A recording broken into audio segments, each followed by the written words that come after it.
Bem, senhoras e senhores, retornamos às atividades. Teremos agora, então, o último painel financeiro. Agradecendo mais uma vez a participação, a presença de todos.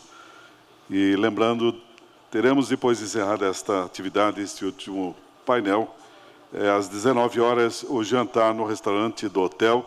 E depois, às 21 horas, teremos aqui, neste auditório, teremos a confraternização. E também com a presença, teremos aqui uma banda fazendo a animação de todo mundo, né? Teremos a festa até, vamos ver, até um horário para encerrar, né? Mas, com certeza, até umas 24 horas, aí, até meia-noite, né? O pessoal vai se divertir bastante ainda aqui. Então, mais uma vez agradecendo aos nossos patrocinadores, apoiadores, com os nomes, nas divulgações aí, todas as peças publicitárias do nosso 11º Encontro Jurídico Financeiro. Convidamos para coordenar esta última atividade o Cristiano Monteiro. Cristiano Monteiro, que é do Instituto de Previdência de Viradouro, é também do Conselho da APPREM. Seja muito bem-vindo mais uma vez, Cristiano, fazendo esta coordenação, esta moderação deste painel.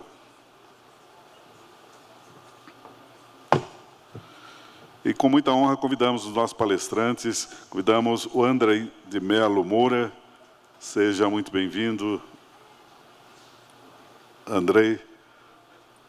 E convidamos também o Eduardo Reichert. O Eduardo também já é bastante conhecido de todos vocês, também participa da ABIPEM, também foi presidente do Instituto de Previdência de Guarulhos, um grande profissional na área também, estarão aqui então com vocês, falando com o tema Política de Investimentos e ALM, estratégias para aprovação, execução e fiscalização eficiente. Obrigado pela participação e presença, nossos palestrantes sejam muito bem-vindos e dando as boas-vindas, o coordenador Cristiano Monteiro. Boa tarde a todos e a todas, né? Estamos aqui para falar de um assunto de suma importância, né? Que política de investimento segue o ALM praticamente na íntegra, né? Um documento complementa o outro. E a gente estamos aqui com os palestrantes, para ler aqui é difícil no celular. É o Andrei de Melo Moura, né? Ele é coordenador do acompanhamento de investimentos do Departamento de Regimes Próprios de Previdência Social, né? Da Secretaria, né? Ele tem atuação técnica voltada na gestão e fiscalização dos investimentos do RPPS. Ele integra a Comissão de Certificação Profissional do Ministério da Previdência. Ele vai ser o que vai iniciar as nossas palestras, passar os seus conhecimentos e a experiência que tem junto ao Ministério, né? O outro palestrante, todo mundo também já conhece, é o Eduardo Reichert. Ele é mestrado em Economia de Mercados no Mackenzie, que é MBA em Economia e Negócios na UFSCar. Ele já foi gestor de RPPS, então ele já teve no nosso papel aqui na frente dos RPPS de Tatuí e Guarulhos, né? Então, agora desde setembro ele integra o time da Vinci, Compass, né? E faz esse atendimento aos nossos RPPS. Agora eu passo a palavra para o Andrei, que vai passar os seus conhecimentos. Muito obrigado.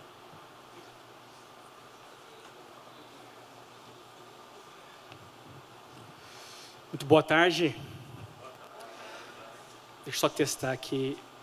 Opa, beleza. É uma satisfação estar participando deste grandioso encontro jurídico financeiro. Eu sempre, quando sou convocado para participar dos eventos, fico muito feliz porque é uma oportunidade de interagir com os RPPS, esclarecer dúvidas, ouvir sugestões, regularizar CRPs e também conversar com os colegas do mercado. É muito importante essa interação para o nosso trabalho lá no Ministério da Previdência Social. Eu e o Eduardo dividimos aqui o nosso painel. Eu vou falar um pouco mais sobre a parte teórica da política de investimento, aprovação, execução e fiscalização. E o Eduardo vai dar o toque final especial, ok? Então tá bom, para a gente começar, vamos lá. É um assunto recorrente nos eventos, nos encontros, mas por que repetir então, Andrei? Porque a política de investimento, ela é fundamental para a gestão do RPPS. A minha coordenadora geral, ela fala que a avaliação atuarial é o coração do RPPS. E para mim, a política de investimento é o pulmão do RPPS. Então, a gente tem que, só para você poder perceber a importância da política de investimento, então a gente tem sempre que pensar, será que a minha política pode ser melhorada? E a provocação que eu faço para vocês hoje aqui é isso. Será que a gente pode melhorar os procedimentos na elaboração, implementação e fiscalização da política de investimento? Tá ok? Para a gente começar, vamos lá então. É sempre importante a gente revisar o nosso marco normativo. Sim, é revisar, porque muitas vezes a gente tem um ponto como dado, como verdade. E às vezes quando nós vamos na norma, vamos fazer uma outra leitura da norma, lá do artigo 4º, o artigo 5º da resolução CMNE 4963, a gente percebe, nossa, não tinha observado esse detalhe. Por isso que é importante revisitar o nosso marco normativo, em especial na portaria 1467, onde fala sobre a política de investimento, no artigo 101, 102, e a implementação e execução até o artigo 136. Você percebe que tem muitos artigos para serem revisitados, para ser verificados se a política do RPPS está realmente aderente ao marco normativo. E por que isso é importante? Porque tanto na resolução quanto na portaria 1467, nós podemos observar que há ali boas práticas de gestão. E nós queremos que os RPPS implementem essas boas práticas de gestão no dia a dia. Boas práticas de controles internos, boas práticas de gestão de recursos, gestão de riscos, ok? Mas para isso, é fundamental que o RPPS tenha uma identidade institucional. E eu pergunto, o teu RPPS tem identidade institucional? Todos os servidores que estão lá no RPPS sabem qual é a missão, a visão e os valores que são incentivados no RPPS? É fundamental, o RPPS é fundamental declarar essa identidade institucional, mas não meramente declarar, mas que todos dentro do RPPS possam buscar essa missão de ser um instituto que visa pagar benefícios previdenciários. A visão, qual que é a visão de curto e longo prazo? Alcançar o progestão nível 2, nível 3. E os valores? Valores como transparência, diligência, serem incentivados durante o processo de elaboração, implementação e fiscalização da política de investimento. Então, essa identidade institucional, ela deve estar presente no dia a dia dos servidores do RPPS, mas também ela deve estar dentro da política de investimento. Porque quando o beneficiário, o segurado, vai olhar a política de investimento, e eu garanto para vocês, eles olham, ok? Eles olham, eles querem saber tudo, eles querem saber a política de investimento, onde encontrar para baixar, eles querem saber sobre as atas dos comitês, sobre os relatórios da carteira, e nós recebemos com frequência lá notificações via Fala BR, falando que o RPPS e tal não disponibiliza os documentos da gestão de recursos. E a gente tem que dar as orientações para eles acessarem o CADPREV, mas muitas vezes as atas não estão publicadas, muito menos os relatórios. Então, é fundamental dar transparência em todo esse processo e dar transparência também na política de investimento. Agora, o objetivo da política de investimento é alcançar o equilíbrio financeiro e atuarial. E esse termo está lá no artigo 40 da nossa Constituição Federal, ele foi inserido na Emenda Constitucional 20 de 98, e o equilíbrio financeiro tem a ver com o fluxo de caixa, esse equilíbrio entre arrecadação e despesas. E o equilíbrio atuarial é aquele equilíbrio entre contribuições previdenciárias e pagamento de benefícios futuros. Então, a gente percebe que está na nossa norma buscar esse equilíbrio, e é fundamental que a política de investimento, ela beba da fonte da avaliação atuarial. Lembra? A avaliação atuarial é o coração, mas a política de investimento é o pulmão do RPPS.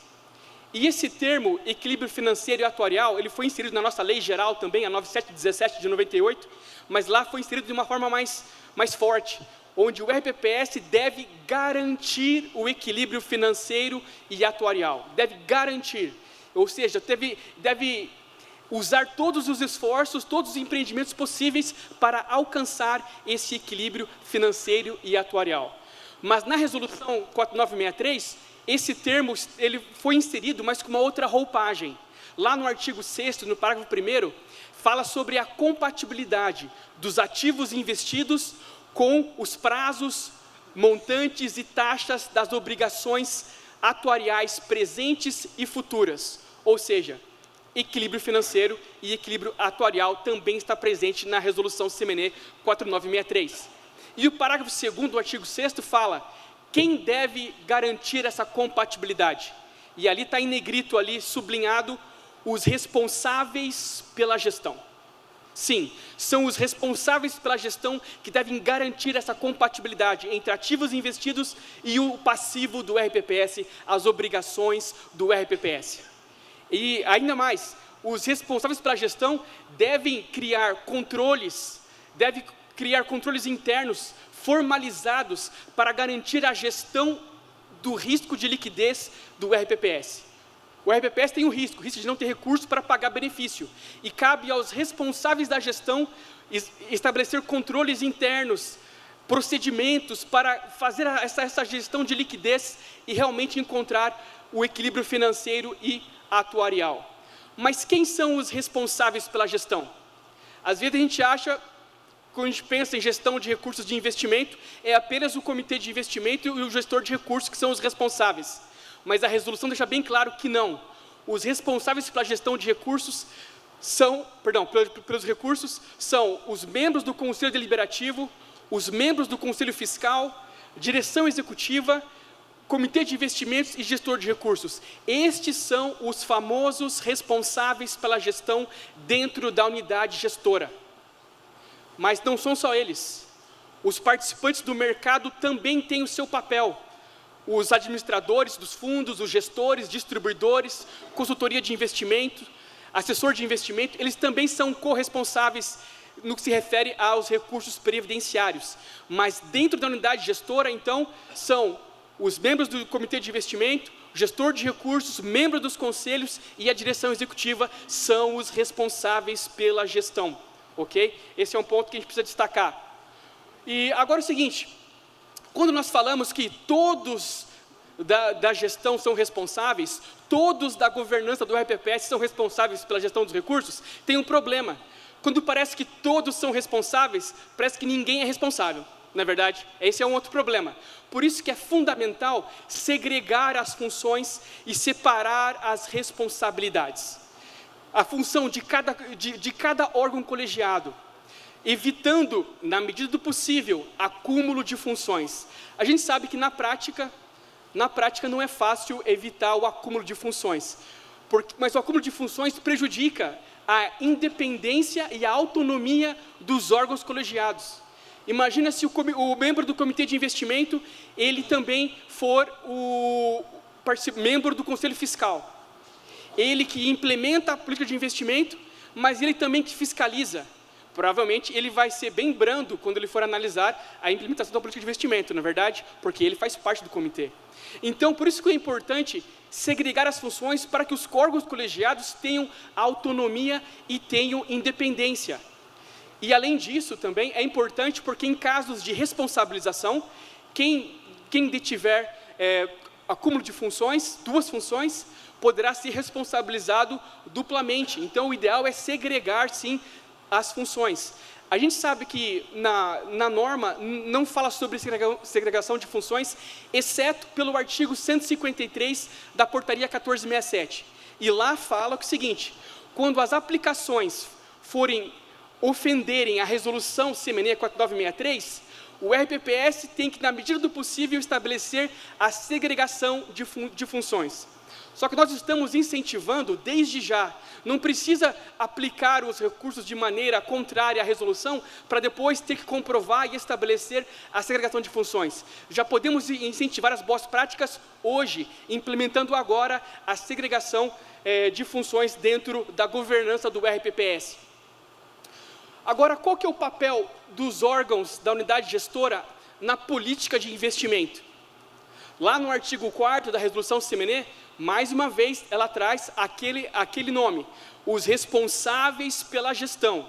E aqui são os membros dos conselhos, membros do comitê de investimento, dirigentes, gestor de recursos. Eles deverão definir a política anual de aplicação dos recursos. Ou seja, a política de investimento quem deve estabelecer não é apenas o comitê de investimento e o gestor de recursos, mas todos os responsáveis da gestão. E por que eles devem fazer isso? Porque a política de investimento é um documento estratégico muito importante para o RPPS. Não pode ficar centralizado em apenas um órgão colegiado. Todos os órgãos colegiados têm que participar desse movimento e ajudar a construir esse documento tão importante que vai direcionar a aplicação dos recursos previdenciários para o próximo exercício. E conforme no artigo 5º, nós sabemos que depois dessa elaboração conjunta, quem que vai aprovar essa política? O Conselho Deliberativo, conforme o artigo 5º da Resolução CMNE. Muito bem, só que os responsáveis pela gestão têm mais tarefa ainda, não para por aí. Eles têm mais tarefa ainda. Eles devem observar que os princípios da resolução sejam contemplados na política de investimento. E eles devem adotar regras e procedimentos para garantir que a política de investimento seja executada na sua integralidade. E quem que deve fazer isso? Os membros dos conselhos, Conselho Deliberativo, dirigente, gestor de recursos e comitê de investimento, que são os responsáveis pela gestão.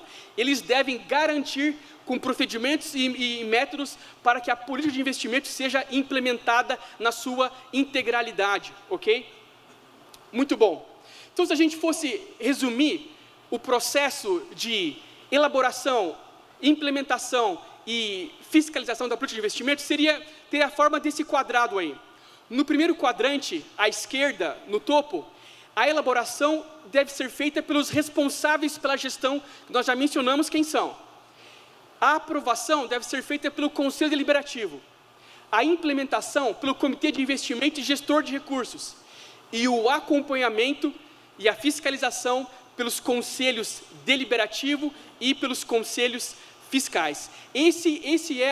São as etapas que devem ser seguidas no processo de elaboração, implementação e fiscalização da política de investimentos. Muito bem. Agora, qual que é o papel dos responsáveis pela gestão na contratação de prestadores de serviço? Você percebe que os responsáveis pela gestão, eles têm um papel primordial nesse processo de elaboração da política e agora também na contratação de prestadores de serviço, ok? Olha no artigo 1º o que fala.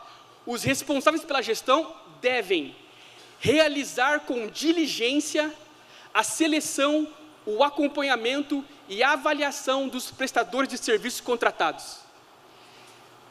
Muitas vezes eu pensava que o credenciamento e a contratação de prestadores de serviço era tarefa apenas do comitê de investimento. Mas a resolução, depois que eu fui revisitar a resolução, eu pude observar que não. É tão importante contratar prestadores de serviços que essa tarefa não pode ficar circunscrita apenas para o comitê de investimento e gestor de recursos.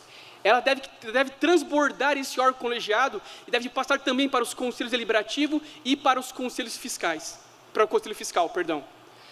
Então, é fundamental, isso tanto para aquelas contratações via credenciamento e para aquelas contratações por outras modalidades, como consultoria atuarial e consultoria de investimento. E por quê? Por que tem que ser tão rigoroso assim? Porque os conselhos vão analisar todas essas empresas, esses parceiros, e vão verificar se eles respeitam a legislação aplicável, vão verificar, eles vão monitorar essas parcerias e verificar também se não há conflitos de interesse. Agora, se no comitê de investimentos tem 3 pessoas olhando só para a empresa, agora, se isso for levado para os conselhos, vão ter 10, 15 pessoas avaliando cada credenciamento, cada contratação. Eu garanto que vai ser difícil passar alguma coisa irregular, porque muitas pessoas vão estar observando todo esse processo, ok?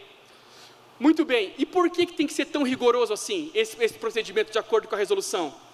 A nossa lei geral, no artigo 6º, parágrafo único, inciso 1º, fala: porque os recursos previdenciários do RPPS são recursos de natureza pública. Por isso, deve-se observar os princípios de segurança, proteção e prudência financeira. Obrigatoriamente tem que se observar esses princípios. Por isso, tem que se prezar sempre pela segurança. E na análise dos prestadores de serviço, tem que avaliar volume de recursos, solidez patrimonial, histórico, reputação, imagem. Não é qualquer prestador de serviço que o RPPS vai fazer parceria, não.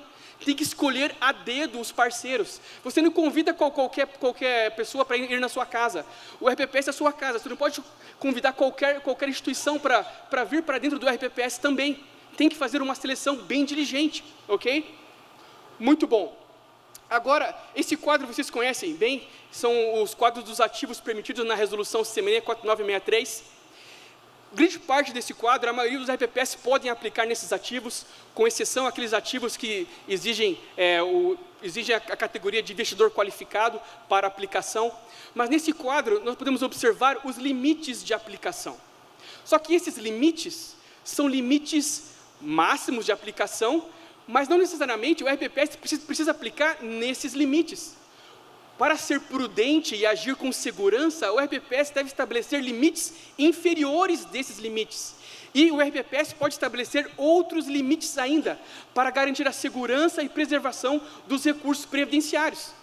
Nós estamos em momento de alterar a nossa resolução 4963, em breve nós vamos ter outros limites e também alguns novos ativos. Está em processo, nos próximos meses nós esperamos que a nossa nova resolução irá sair. Muito bem, se a gente for resumir então, o que é a política de investimento? Primeiramente, é um processo, não é um documento que você joga no DPIM como anexo e você vai olhar só no outro ano, não é. A política de investimento é um processo ultra estratégico dentro do RPPS, que visa fazer a gestão e administração dos recursos, garantindo a sustentabilidade dos recursos previdenciários. É fundamental que a política de investimento seja acompanhada ao longo da sua implementação, com relatórios mensais de acompanhamento. E esses relatórios devem ser levados aos conselhos, e os conselhos também terem ciência sobre a implementação da política de investimento. Lá no artigo 4º, no artigo 5º da resolução, nós temos os critérios mínimos que devem conter na política de investimento. Critérios como modelo de gestão, se é próprio, se é mista, estratégias de alocação, parâmetros de rentabilidade, parâmetros de análise de risco, parâmetros de análise de retorno, plano de contingência, mas esses são critérios mínimos. O RPPS pode estabelecer outros critérios para fortalecer e tornar a política de investimento cada vez mais sólida, mais robusta. Nós vamos comentar alguns desses itens. A estratégia de alocação de recursos é fundamental uma avaliação do cenário macroeconômico e financeiro, para justificar as perspectivas em relação aos investimentos. E essa análise tem que ser bem robusta. O RPPS, se não tiver economistas em seus quadros, pode contratar consultoria para auxiliar nesse processo e fornecer um documento sólido que vai guiar as estratégias de alocação dos investimentos para o próximo exercício. Deve-se fazer uma avaliação do atual perfil da carteira de investimento, sempre buscando compatibilizar a estratégia de alocação com as obrigações do RPPS, os prazos e as taxas, as obrigações atuariais do regime. Além disso, é fundamental estabelecer critérios para credenciamento de instituições. Se nós formos seguir o que a resolução fala sobre o processo de credenciamento, como vocês viram aqui agora, no que se refere a envolver todos os responsáveis pela gestão, vocês concordam que esse processo vai ser um processo mais demorado, não é verdade? Vai ser um processo mais longo, mais trabalhoso. Agora, por isso que o RPPS tem que estabelecer critérios para credenciar. E esses critérios devem estar dispostos na política de investimento. Porque se o RPPS for credenciar toda instituição que bate na porta, o comitê de investimentos e os conselhos vão ficar fazendo só credenciamento. Agora, se o RPPS estabelece critérios mínimos, nós vamos credenciar só instituições com esse padrão de volume de recursos, ou essa segmentação do Banco Central, e assim por diante. Isso vai, além de proteger os recursos, contribuir com o trabalho na análise dos credenciamentos dentro da unidade gestora. Lembrando que sempre deve-se considerar no credenciamento histórico de atuação, reputação, solidez financeira, volume de recursos e segmentação prudencial, S1, S2. Muito bem. Agora, outro ponto fundamental também da política de investimentos é o parâmetro de rentabilidade. Isso o RPPS pode contratar consultoria para fazer essas análises, esses estudos. Quais são os parâmetros de rentabilidade para o próximo exercício? Que, de acordo com a meta atuarial, o que vocês buscam em FIP, o que vocês buscam em FIA, o que vocês buscam em renda fixa, artigo 73A e assim por diante. Vocês podem, essas metas de rentabilidade têm que estar descritas na política de investimento, e a consultoria pode ajudar vocês a estabelecer essas metas de rentabilidade para constar lá, para vocês terem um objetivo a buscar com relação às estratégias de alocação. Outro ponto fundamental é a identificação dos riscos. Dentro do RPPS, nós estamos expostos ao risco de mercado, risco de crédito, risco de liquidez, risco operacional, risco legal, risco regulatório, risco sistêmico, que é aquele risco que não tem como diversificar, ok? Agora, além de identificar esses riscos dentro da política de investimento, o importante é estabelecer as estratégias para tratar esse risco. E essas estratégias devem constar lá na política de investimento, porque o comitê de investimento e gestor de recursos vão olhar a política e saber já o que fazer para tratar esses riscos. Por exemplo, no caso de risco de mercado, eles vão avaliar a diversificação, estabelecer limites de aplicação, aplicar testes de estresse, tratamento de risco de crédito, vão aplicar somente em instituições com rating AAA ou semelhante, ok? Risco de liquidez, buscar sempre casar os resgates de acordo com as obrigações previdenciárias. Risco operacional, segregar as funções, estabelecer manualização dentro do RPPS, como sugere o Progestão, para evitar riscos de erros e riscos de fraudes dentro do RPPS. Tudo para poder realmente orientar o gestor de recursos e o comitê de investimento a seguir essas instruções no exercício seguinte. Além disso, é fundamental estabelecer limites de emissor. Quer ver um tipo de ativo que muitas vezes as pessoas aplicam tudo em um único emissor? Ativo bancário, letra financeira. Nós já pegamos casos que o limite da resolução é 20%, né? E a RPPS aplicando os 20% do total em uma única instituição. Esse tipo de aplicação não segue os princípios de prudência, os princípios de segurança, ok? Então deve estabelecer, dentro da própria política de investimento, limites inferiores, de acordo com o emissor. Se o emissor é a instituição S1, vai ser 5%, S2, 3%, um exemplo, ok? Tudo para poder garantir e diversificar as aplicações do RPPS. Também deve ser feito alçadas de decisão.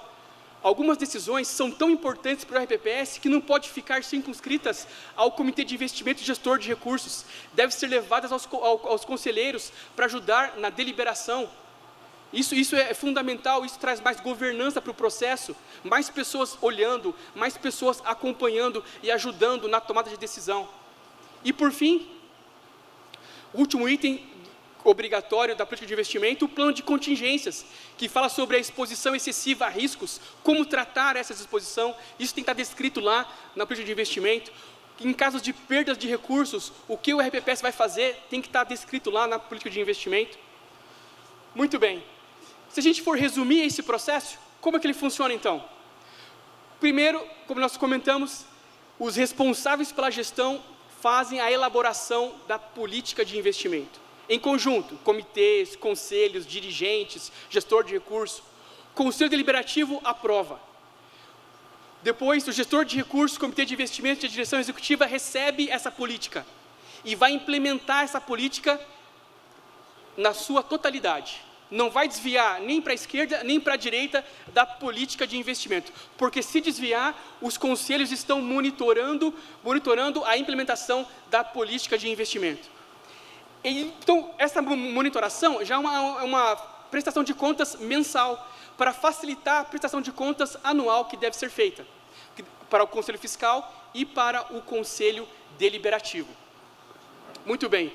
E quando chega esse momento da prestação de contas, é a hora do momento, né? Onde se fala, atingiu a meta atuarial, sim ou não? Sim, atingiu, parabéns, tudo bem, vamos para casa. Agora, o ponto importante é, não atingiu. Por que não atingimos? Foi o mercado em geral? Ok, foi o mercado. mas o que mais nós poderíamos ter feito para poder melhorar e poder tentar alcançar uma meta maior. E aí como começa o aprendizado, nessa reflexão, revisitar os processos, verificar os manuais, revisitar as parcerias, revisitar a política de investimento e verificar o que deu certo e o que não deu. Porque esse é o momento do aprendizado. E esse é o momento que vai realmente contribuir para a próxima política de investimentos. Como vocês perceberam, a política de investimento não é um documento formal que é anexado meramente junto com o DPIM todo final de ano. Ela é um processo estratégico de elaboração, implementação e fiscalização. E no Manual de Boas Práticas de Investimentos da Previc, eles falam que as decisões estratégicas têm que ser levadas aos conselhos. E a política de investimento é uma decisão estratégica. Por isso, é nossa proposta de, sim, envolver os conselhos na sua elaboração, na sua fiscalização mensal, para que todos possam estar na mesma página e possam contribuir para o alcance dos objetivos atuariais do regime. Ok? Muito bem, é isso que eu tinha para apresentar para vocês. Obrigado.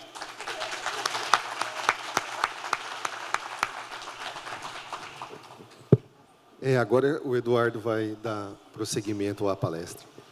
Obrigado, Andrei. Obrigado, Cristiano. Pessoal, eu sou a última barreira entre vocês e a festa. Só mais um pouquinho, a gente já termina aqui. Primeiro, agradecer as palavras do Andrei, né? Ele falou que eu vou ficar com a parte fácil aqui. Então, eu vou tentar me ater mais numa parte prática de formação da questão e aplicação do ALM, porque eu acho que isso fala muito com a realidade dos comitês de investimento e também fala muito do conselho, enfim, quando chega para você o ALM, algumas coisas que você muitas vezes não entende, porque lá é cuspido um negócio que muitas vezes você não sabe o que foi utilizado para gerar aquele documento, as premissas que foram utilizadas. Então, acho que a ideia aqui é falar um pouco de boas práticas e, no final, fazer alguma discussão sobre pontos de atenção que podem ser relevantes quando a gente for fazer a construção de um ALM.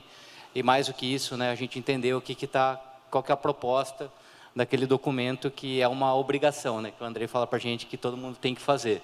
Então, o que o Ministério busca quando ele fala que a gente tem que fazer isso daí?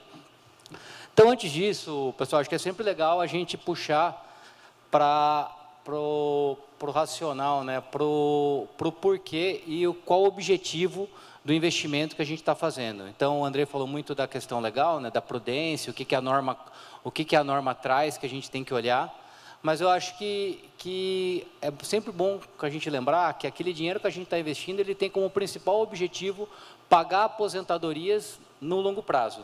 Então, assim, o que a gente faz é isso. E, por mais que pareça corriqueira e simples essa frase ela tem uma mensagem que é importante. Porque, no fim do dia, a gestão da carteira do RPPS, ela não é para render o máximo possível. Não que isso não seja bom, mas ela é para render o máximo possível dentro de um cenário controlado de risco. Por isso que você faz um estudo chamado ALM, que numa tradução tupiniquim e bem liberal aqui, nada mais é do que um casamento de ativo e passivo. Então, qual é o seu objetivo? É render o máximo possível, não expondo a sua carteira a riscos desnecessários. Daí para isso, você realiza o ALM, e lembrando que sempre você tem que ter de horizonte que o seu investimento tem que ser de longo prazo, ele tem que ser protegido da inflação, porque, afinal de contas, o pagamento dos servidores é corrigido pela inflação, e não pode esquecer que ele tem que ser diversificado. Então, esse é um ponto importante. E, dado tudo isso, eu tenho uma proposta de estudo que junta todas essas coisas para tentar me mostrar uma melhor alocação. Para a gente falar um pouco de ALM, é sempre importante a gente ter na nossa cabeça esse gráfico aqui, que eu não sei qual que é o laser. A gente tem esse gráfico aqui, que é exatamente onde nasce a ideia de você ter vários ativos juntos de uma maneira para diminuir o risco da sua carteira. Então, o que eu estou querendo mostrar aqui? Esse pontinho verde aqui, não sei se todo mundo está vendo, mas esse ponto aqui ele é de outra cor. Ele é verde e todos os outros pontos são azuis. O que esse gráfico mostra? Todos os pontos azuis é a relação de risco e retorno dos ativos de maneira isolada. Ou seja, esse ativo aqui, ele tem um retorno esperado na casa de 0,2 e alguma coisa, e ele tem um desvio padrão, né, um risco na casa de 0,22. Esse outro ativo, ele tem um retorno aí 0,25 e uma volatilidade, um risco de 0,26.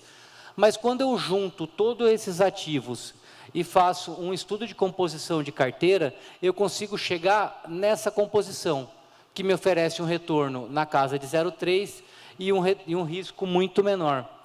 Por que eu consigo isso? Porque quando eu coloco diversos tipos de risco diferentes, diversos ativos que se comportam de maneira diferente, dentro de uma mesma carteira, esses riscos tendem a se compensar e a sua carteira tende a apresentar um menor risco.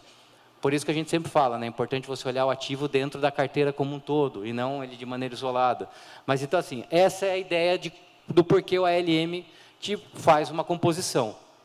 Para a gente entender o que é a composição, acho que é sempre importante a gente ver a quantidade possível que a gente tem de indexadores diferentes.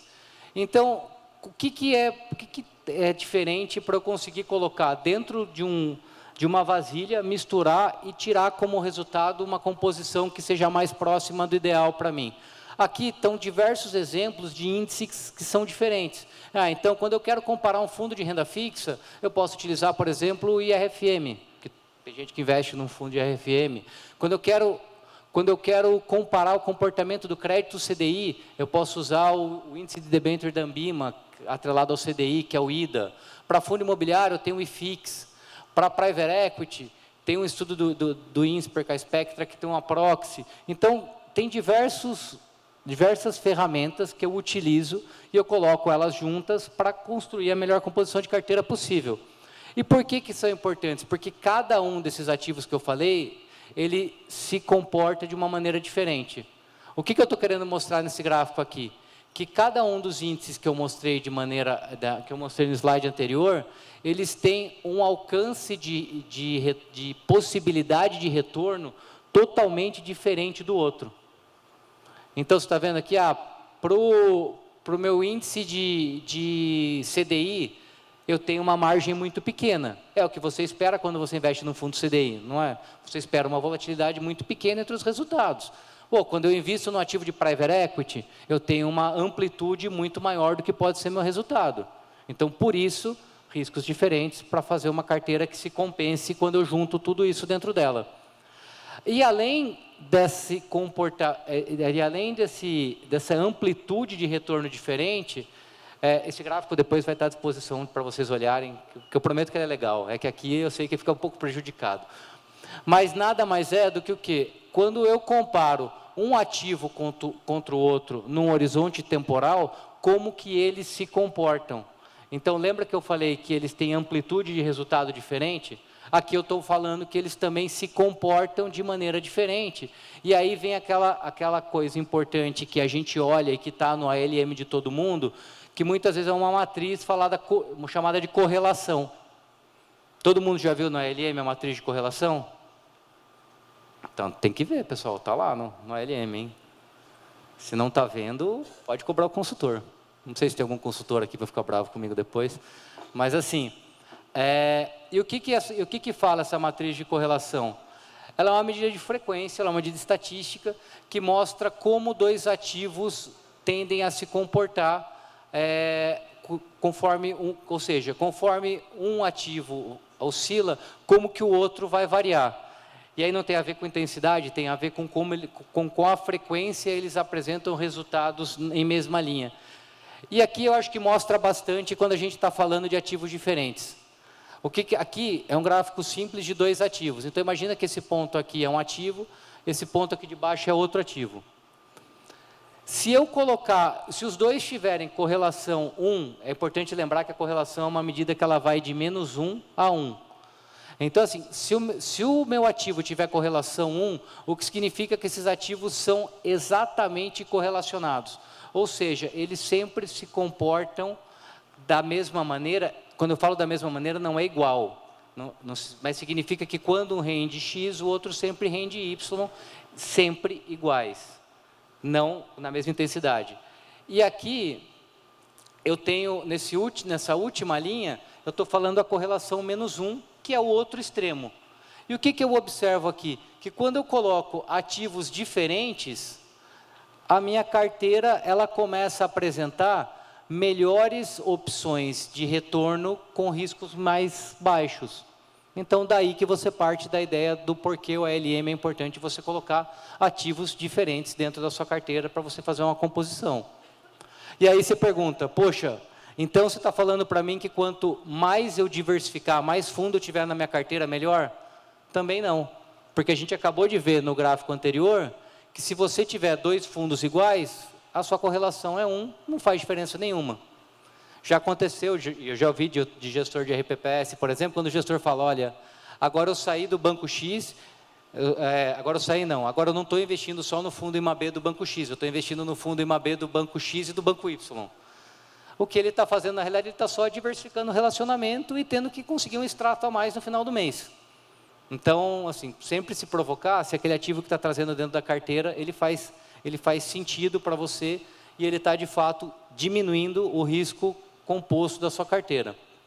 Até onde eu diversifico? E aí, o que a teoria mostra, até onde você deve diversificar, é até onde você consegue diminuir o seu risco diversificável. É importante você falar que toda a parcela de risco da sua carteira, ela é composta por 2 tipos de risco. Ela é composta uma parte por aquele risco que você consegue diversificar, e ela é composta uma parte por aquele risco que você não consegue diversificar. Aquele que não consegue, o próprio nome diz que ele é impossível de ser diversificado.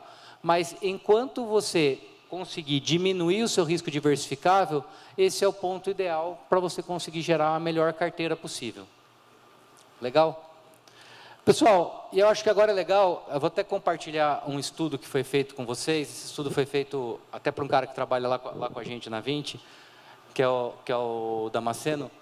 E ele, no TCC de conclusão do curso dele de Ciências Atuariais, foi aproximadamente acho que um pouco antes da pandemia, ele pegou a resolução de RPPS, que é a 4963, e ele estimulou, através de programação, diversas composições de carteira para gerar composições de risco e retorno, observando os limites da legislação e como esses limites iam aumentando conforme a progestão.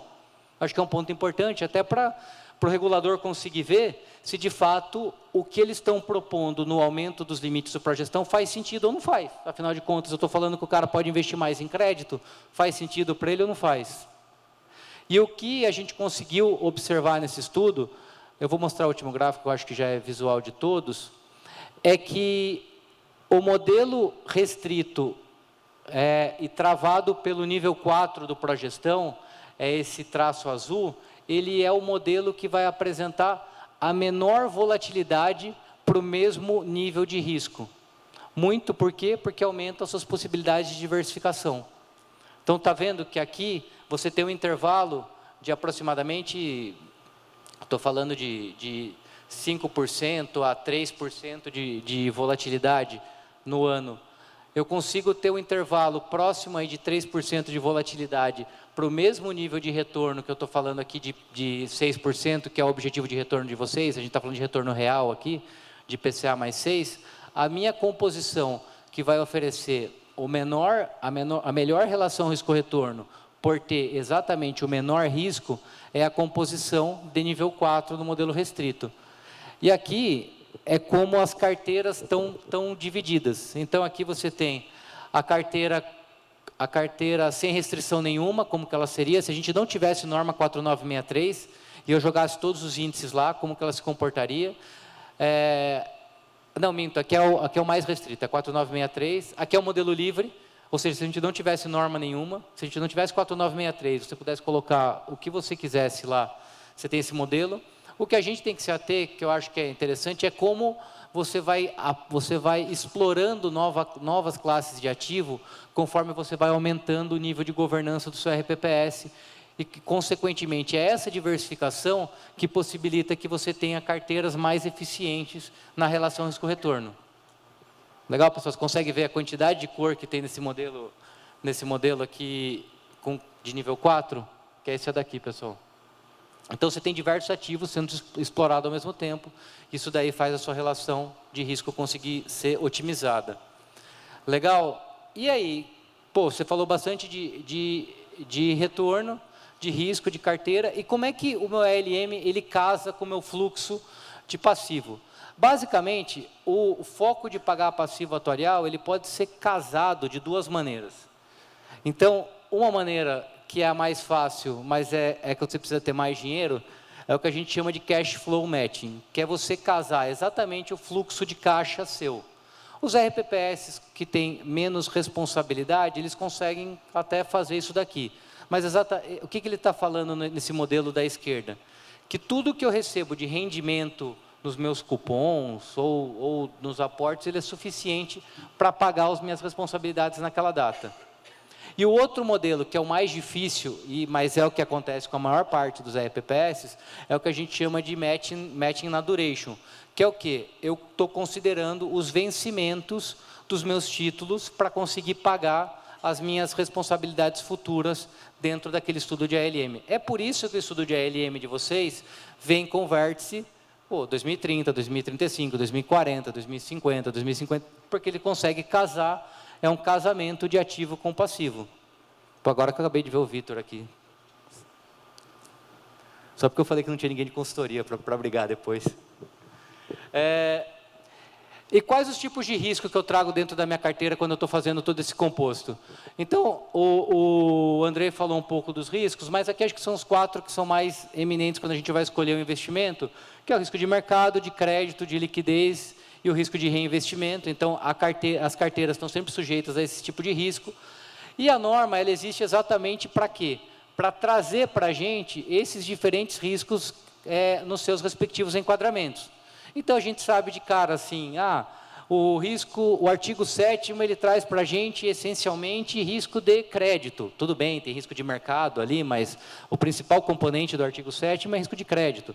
Artigo 8º, é bolsa. Bolsa eu tenho mais risco de mercado. Então, dentro desse composto, eu vou jogar dentro dele para conseguir fazer uma composição. E como é que eu consigo mensurar esses riscos? Aqui é um pouco do que até o Andrei falou, já pegando até o gancho do que ele tinha falado. Risco de crédito, a gente consegue olhar através de rating de emissão, que nada mais é do que as agências, a gente tem até uma atenção para as agências internacionais, que são até as mais respeitadas, e como elas classificam o risco de cada um dos ativos, né? Então, como que elas falam, basicamente, essa classificação, ela sempre olha a capacidade do pagador, né? Então, lembra que o André falou na parte dele, por que a gente não olha só quem é AAA, duplo A+? Ele está falando, em outras palavras, por que o RPPS não olha só aqueles caras que têm maior potencial de honrar as suas responsabilidades? E é o que a gente espera, né? A gente espera que, de fato, o crédito nos pague, né? E quando eu invisto em crédito dentro da minha carteira, quando eu olho o crédito dentro do meu ALM, o que eu estou buscando? Eu estou buscando exatamente o que a gente está vendo nesse gráfico aqui, que é um cara chamado spread de crédito. Que é o quê? Que é quanto aquele emissor tem que me pagar a mais do que a NTNB respectiva para eu aceitar o risco de crédito dele. Então, a gente parte do pressuposto que o governo federal é o cara com menor risco de crédito no mercado, afinal de contas, a máquina de dinheiro é dele, certo? Então, você fala, poxa, beleza, a NTNB é o menor risco de default que eu tenho. Então, para eu comprar de um emissor AAA, que é um cara que tem um nome bom na praça, tem grande potencial de pagamento, eu posso requerer essa linha azul. Agora, para eu investir num cara que já está mais num risco maior de inadimplência, que não é grau de investimento, para eu investir nele, eu vou ter que pedir uma taxa muito maior. Porque exatamente eu tenho um negócio chamado risco de crédito, então um risco maior desse cara não me pagar.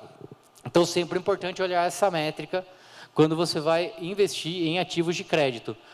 E é exatamente o que a gente vê nesse gráfico, está vendo? Aqui você tem diversos papéis, diversos emissores, e exatamente quanto que eles pagavam acima da NTNB respectiva do que aquele papel tinha.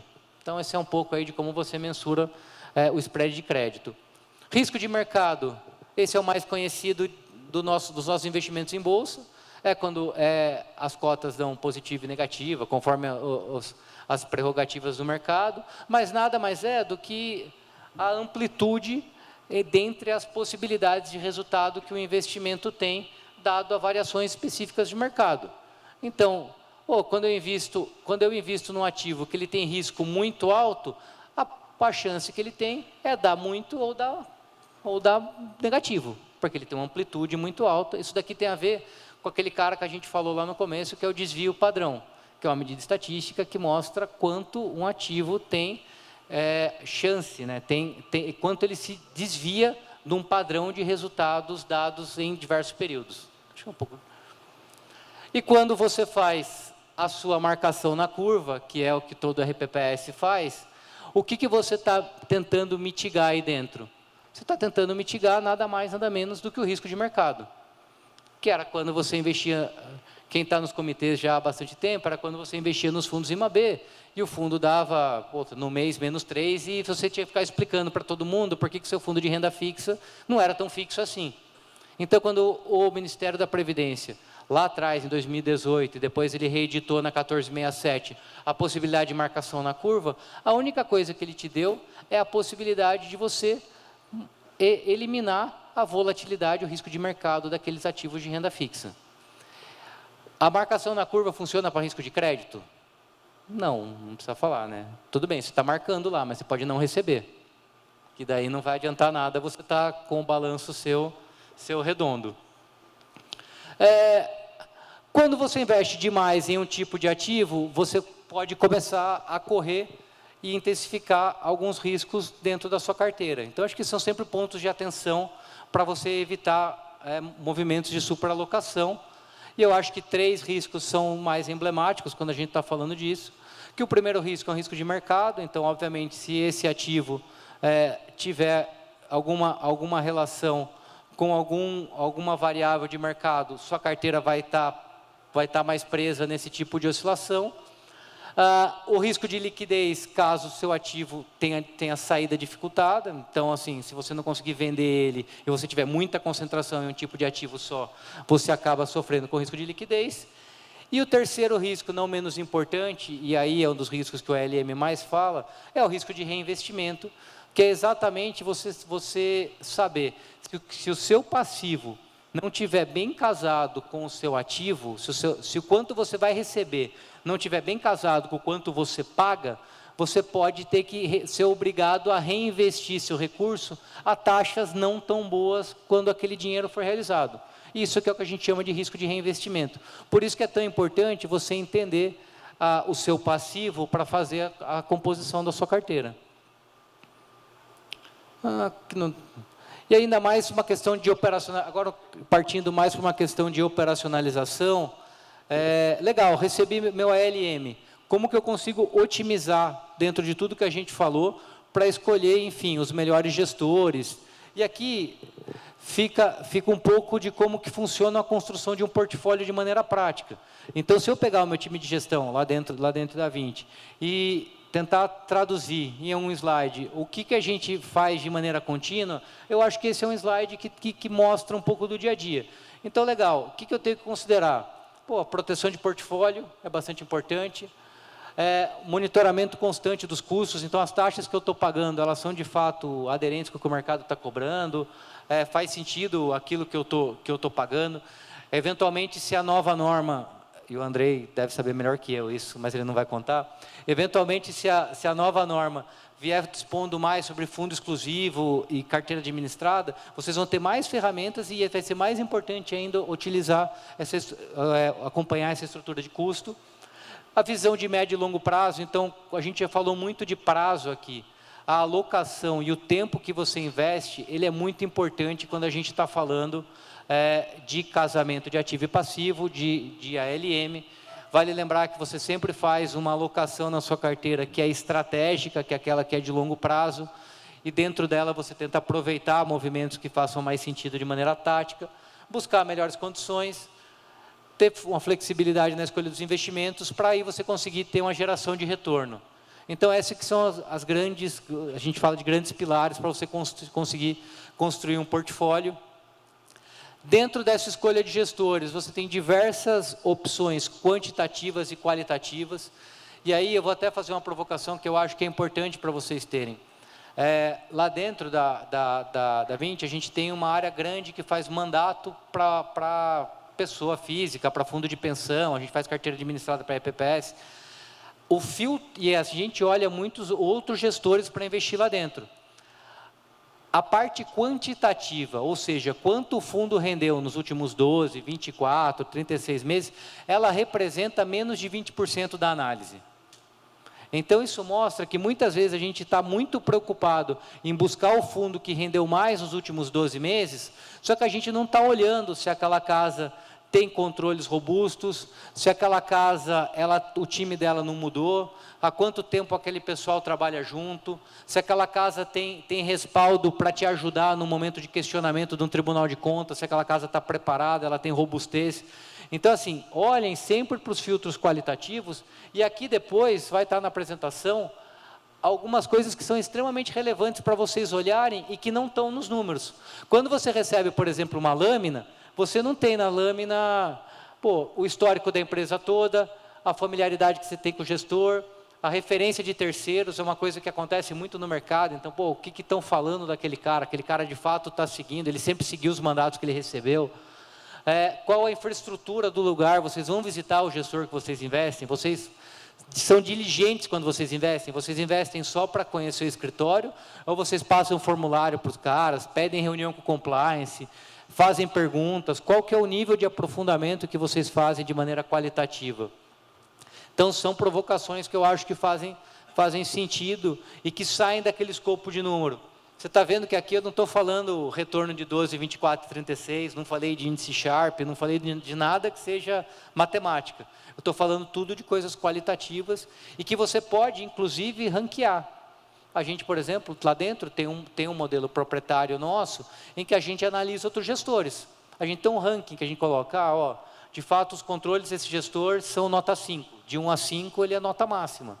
E isso tudo vai me cuspir um resultado em que fala, olha, esse gestor pode receber 10% do patrimônio, esse gestor pode receber 15% do patrimônio, esse gestor pode receber no máximo 1. É uma metodologia, é o jeito de eu transformar algo qualitativo em quantitativo e otimizar meu processo de escolha.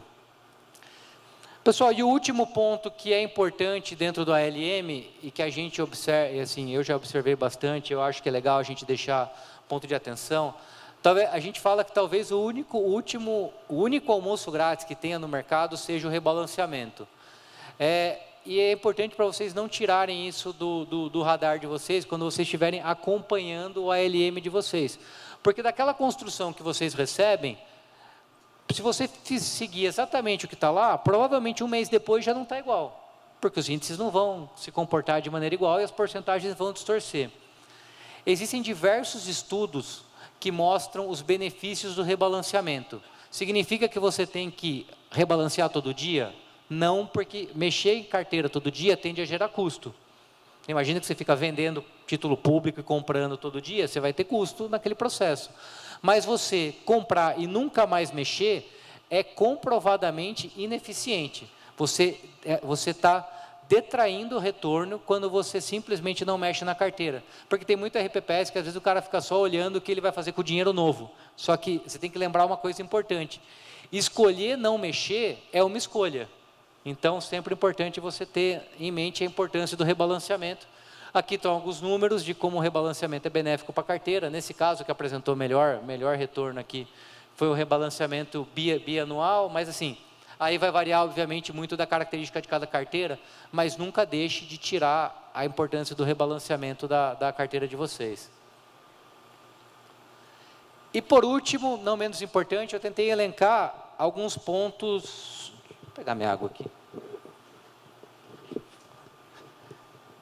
Pessoal, e por último, eu tentei elencar alguns pontos que eu acho que são importantes para a gente provocar quando a gente está falando do ALM que a gente recebe, enfim, que a gente está conversando dentro do nosso comitê de investimento. Todo mundo consegue entender o porquê que eu estou fazendo um paralelo aqui para comparar o ALM entre uma cesta de índice e uma cesta de enquadramento? Porque toda vez que você enxergar seu ALM unicamente como uma cesta de enquadramento, você pode incorrer em diversos erros na prática dele. E por que eu vou trazer alguns exemplos práticos? Até porque, até agora, tudo que a gente falou lá atrás sobre risco e retorno, a gente estava falando sobre benchmarks de mercado. E nunca sobre o que é o índice 71A, 71B. Mas eu posso falar que o 71A pode replicar Selic, como pode replicar Pré, como pode replicar IMAB. São as coisas que ele pode replicar. Então, quando eu falo de índice, quando eu consigo imaginar meu ALM como uma carteira de índice, eu consigo responder algumas provocações que são importantes, como algumas que tem aqui. Eu já vi a RPPS, por exemplo, falando, olha, meu ALM mostrou para eu aumentar fundo BDR. Então, eu não tenho interesse em investir fundo de investimento no exterior agora. Alguém concorda com essa frase? Pessoal, pode falar. Estou também com preguiça. Assim, o André pode até me corrigir. Não tem justificativa técnica nenhuma que consiga responder essa primeira frase. Por quê? Porque todos os benchmarks que você utilize para medir BDR, eles conseguem ser replicados em fundos de investimento no exterior. Todos. O que acontece, provavelmente, com o seu estudo de ALM, é que o benchmark que foi utilizado para simular BDR é um benchmark que foi naquela janela mais eficiente do que o benchmark que foi utilizado para o seu investimento no exterior. Mas o que é importante você olhar é qual benchmark, qual índice de referência o seu consultor está utilizando para BDR, que deu aquela sugestão de aumento de fundo de BDR. Mas que aquele índice, ele pode ser replicado em fundos de investimento no exterior. Já aconteceu comigo também. Olha, recebi meu ALM, ele pediu aumento de fundo multimercado. Me passa os fundos multimercado que você tem. Daí você olha o ALM dele, o índice de multimercado dele é S&P. E eu posso passar para ele um fundo multimercado que busca bater o IPCA. Não tem, assim, ele está olhando, quando o RPPS está fazendo isso, ele está olhando pura e exclusivamente o enquadramento, e não o índice de referência. O que o estudo dele está falando? Para ele aumentar a exposição dele em bolsa lá fora. Não está falando para ele aumentar a exposição dele em inflação implícita Brasil. Então é importante você olhar qual o benchmark. Outra coisa que eu já ouvi também, poxa, no meu ALM o índice de bolsa é small, então eu não quero investir em nenhum fundo de dividendos. Não existe nenhuma restrição que impeça com que o seu modelo matemático tenha mais de um índice de bolsa lá dentro. Ele pode ter inclusive os três, pode ter Ibovespa, small caps, dividendos, e dentro desses três, ele encontrar o composto que seja melhor com as restrições. Por exemplo, eu posso fazer uma modelagem matemática em que eu coloque o somatório meu de small caps, dividendos e Ibovespa, ele não pode passar 30% porque eu sou um RPPS sem progestão. E lá vai sair o resultado de quantos por cento de cada um deles eu tenho que ter. Ou você faz outro modelo, você calcula com o Ibovespa e depois você tenta otimizar com o composto, também funciona. Marquei esse ativo de crédito na curva, então ele sempre vai dar positivo. É um grande risco, né? Então, afinal de contas, a gente acabou de falar, tudo bem, contabilmente, seu ativo nunca pode dar negativo, até que você chegue na data de receber e não receba. Daí, tudo bem. Adiantou marcar na curva? Outra coisa também, meu ALM apresentou para eu comprar diversos vencimentos diferentes, mas eu só comprei aquele que estava com a maior taxa. Aqui você pode provocar um descasamento entre ativo e passivo gigantesco, porque o que acontece? Obviamente eu não acredito nisso, né? Mas vamos supor que você compre só NTNB 2030 e em 5 anos o Brasil vire a Suíça, taxa de juros negativa. Só que você sabe hoje que você tem que pagar conta até 2050.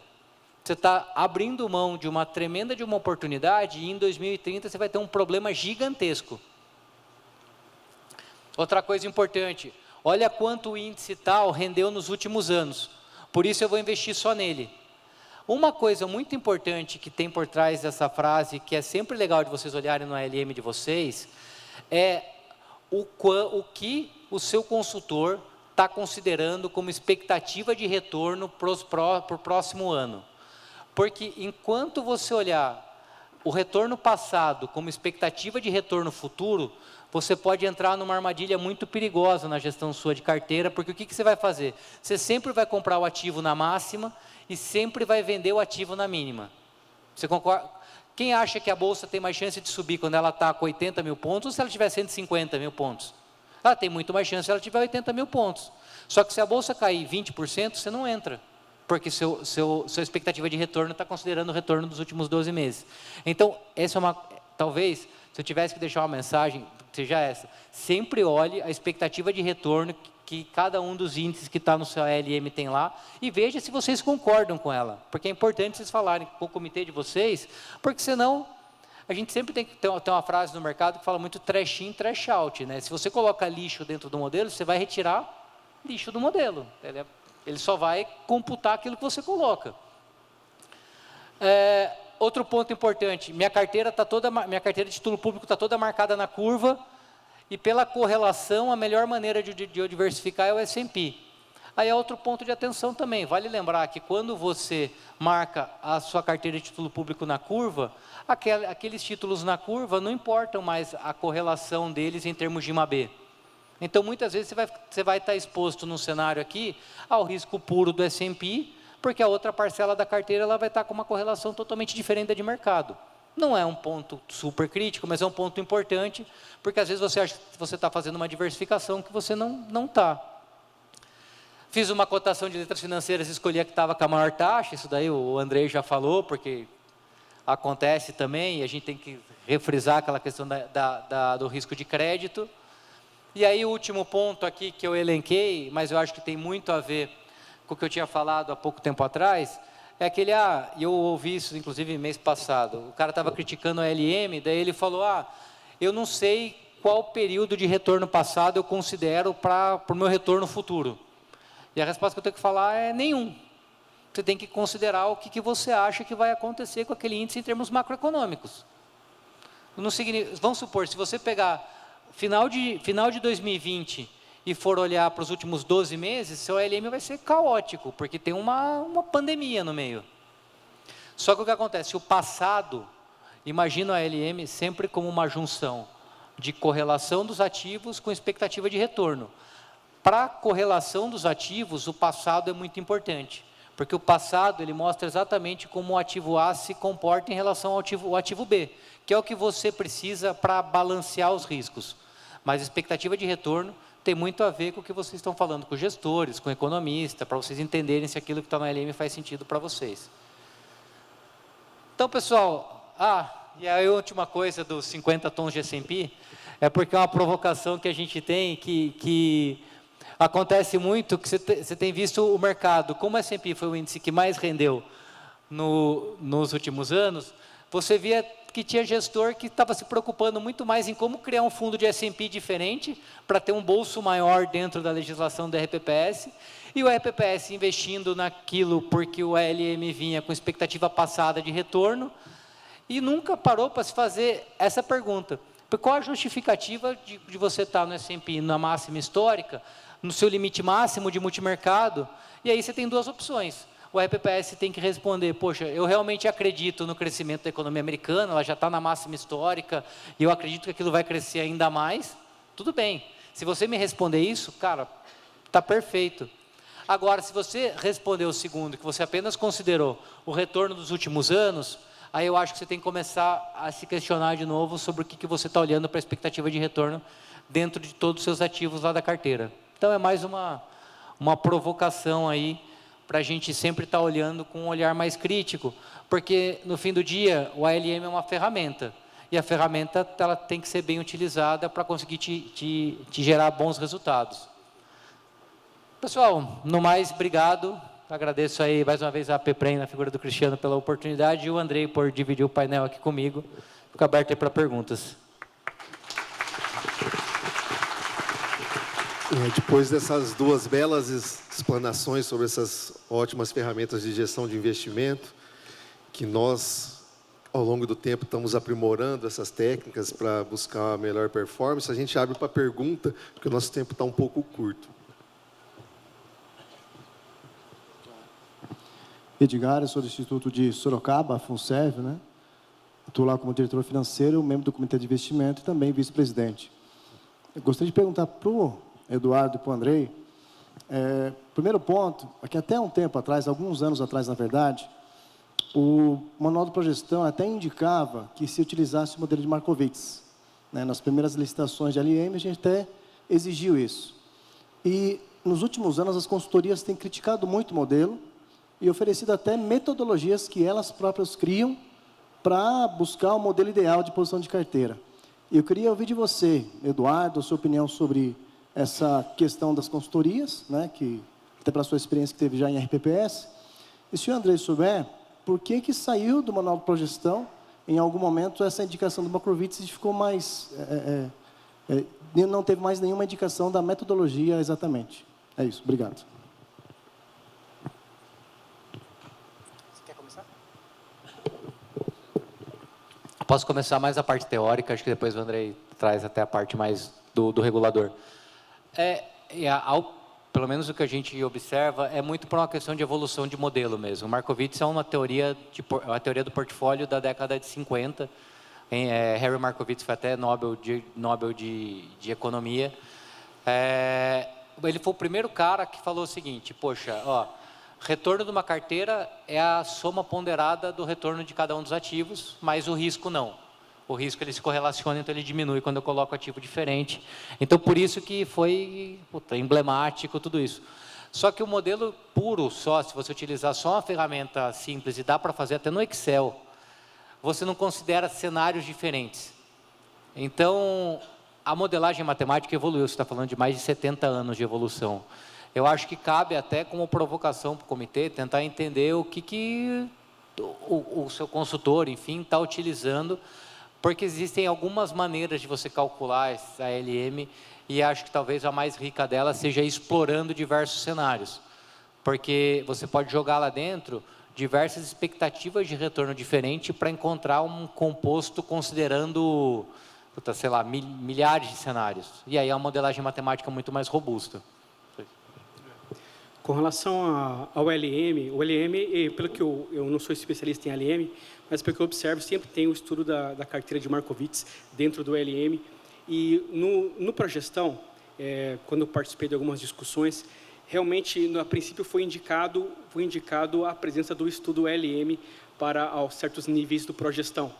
Entretanto, foi retirado esse termo, LM, devido ao próprio o efeito que esteve no mercado de inflar o preço esses trabalhos, né, dos atuários e dos consultores de investimento, e acabou que estava tendo um efeito negativo no mercado.